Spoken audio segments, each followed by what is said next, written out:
It's fascinating. So it's a testament to, kind of the work that you are doing in the world and how people are just, you are the talk of I feel like every podcast, every show. I heard you on a dear friend of ours, shout out to Drew Proet.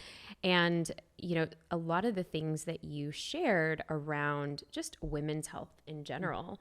And one of the things that I would love for you to even speak on, because my parents, they died early and they had cancers. And so I was orphaned early on, but that made me be so kind of, that was health and wellness has always been my MO. And my very first core value, going to the gym, like twice a day sometimes. That was like kind of like my core of my core, right? And for a lot of the way that I grew up, Indian father, Filipino mother, that wasn't the thing. It was like going to, we would go do like math after school versus going to the gym or outside. I get it. The Kumon. Shout out to Kumon for those of you who did after school stuff.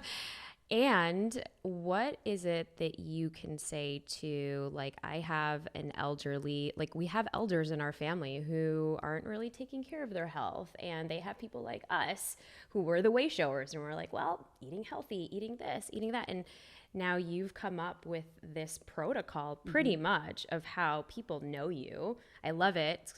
Muscle is longevity. I think muscle is the organ of longevity. Is the organ of longevity. Yeah. Can you just say that again so it lands for all of us? Muscle is the organ of longevity.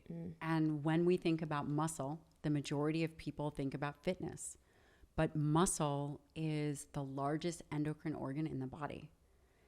And part of the issues that we're seeing in terms of health and wellness in general is because it's always been associated with the periphery, whether it's an emotional pull because of vanity or it's, that's not for me, I'm not an athlete. But the reality is, while we always talk about obesity and that, we're over fat, the reality is we're under muscled. And muscle is this organ of longevity, and it's empowering, and it's an endocrine organ. It's equally as important as the cardiovascular system, as the heart. It's equally as important as the thyroid. And I believe that if we can change the paradigm around muscle, and when we think about a paradigm, let's just lay that on the table. Yeah. It's a construct that we have made on a way of understanding and thinking about something. The other aspect to human nature is, so there's that paradigm, right? So this is a construct that we develop. And then when we hear something repeatedly, repetition, we believe it to be true. What I am saying is the interface of obesity and how we believe that that is at the root of all the problems is a constructed paradigm. It's not to say it's not an issue, and it's not to say that it doesn't increase inflammation, and it's not to say that fat, visceral fat isn't an issue, and all these things are not an issue. But if we're really going to say, okay, what is the root cause of obesity? And listen, are there genetic components? Yes. But what is the component that we as humans can execute on? You cannot deny that exercise, because of the impact of contracting skeletal muscle, is not at the pinnacle. It's the pinnacle. Now, when you mean muscle, because I think I even took a snippet and I sent it to all of my like elderly aunts and, who are in India, who are like all over. And I'm like, this is why we need to get you a personal trainer. Yes, it's skeletal muscle. So there's smooth muscle, skeletal muscle, which is under a voluntary control, and cardiac muscle. The muscle that I am talking about is the skeletal muscle under voluntary control. So it's the muscles that you contract, biceps, quadriceps, whatever. I want to bring it back to your aging elders. My pseudo mom, Bua, this is for you. Actually, I brought Dr. Gabrielle so that you can listen to this episode. I'm on to you. Is that if we can change the cultural perspective around muscle and create these habits that right now we are very domesticated, whether you're in the US or wherever an individual is, we are incredibly domesticated. Well, and I want to say, because in the last 2 years, Even more so. so. I mean, my pseudo parents, my aunt and my uncle, they live in Chicago. That's where I was, born and raised, grew up. And because all of the gyms were closed for 2 years, they're like, oh yeah, everything's closed, and now I don't want to go to the gym. And I know for a lot of you hearing this, you all probably resonate with this because your parents are doing the exact same thing. Or you're doing the same thing. Ooh, even more. Yeah. And physical activity is the birthright and the way in which our body was designed. It's what allows for these homeostatic mechanisms, these checks and balances. If we were to think about the importance of skeletal muscle, it's above and beyond fitness. We talk about muscle as the organ of longevity. Well, what does that mean? What does an organ system do? And specifically, what does an endocrine organ do?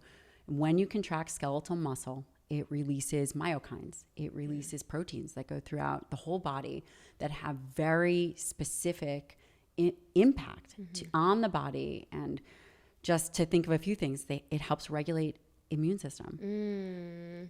Do you know that if an individual were to get cancer, we know that their survivability is increased because of skeletal muscle, and not just the survivability of the skeletal muscle. Oh, wow. Individuals that get cancer, many of them will die from the loss of skeletal muscle, cachexia, cachexia. Wow. Oh, wow. So it's purely the loss of skeletal muscle because of the metabolic state. Because they're not working out, they're so weak. They're hyper metabolic. The body is relying on those amino acid stores, which, skeletal muscle is made largely up of proteins. Acids. Yep. And then the other aspect in terms of exercise and cancer, it's the contracting skeletal muscle that, because of this release of interleukin 6, which is just a protein, or what we would call a myokine, interfaces with the immune system. Interfaces with these natural killer cells to help regulate and modify the immune response.